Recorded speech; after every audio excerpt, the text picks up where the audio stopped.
Hi, so Charlie giving you Monday's market commentary, and I hope you're very well. It's been, 3 weeks, I think, best part of, since I've been away.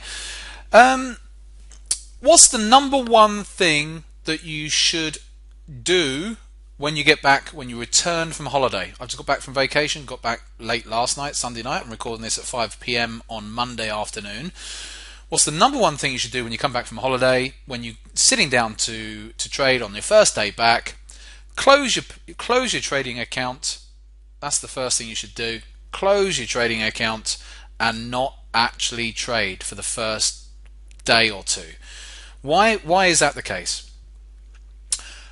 Quite often, if you've had a couple of weeks off, you're not in the zone with the market sometimes, and sometimes it can just take a couple of days to refamiliarize yourself, getting back into familiarizing what's happened with the price action over the past few weeks, and just get back into the zone yourself, let alone getting into the zone with the price action. So the best way to do it is to just watch the markets for the first day or two, or maybe trade on a demo account and do it that way. So what did I do today, this afternoon? I was out all morning, but I did trade this afternoon, and actually I did trade whilst on holiday. but even when I traded this afternoon, it was small. We traded in the room with the guys. We had I think about 17 pips average on a trade this afternoon, which was fine. But I still traded it small this afternoon anyway, just at a quarter of normal size. So I'm still looking at things like that when you're first back. But certainly I would suggest it's one of those cases of do as I say, not what I do. But for the most people, not all people, because experienced traders can do it, but for less experienced traders, the best thing you can do when your first day back is to not actually physically trade. As enticing as it is, just get yourself back into the zone and not actually trade. Okay, that's the first point.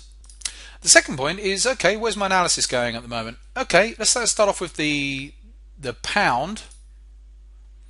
Pound's obviously pretty choppy really now.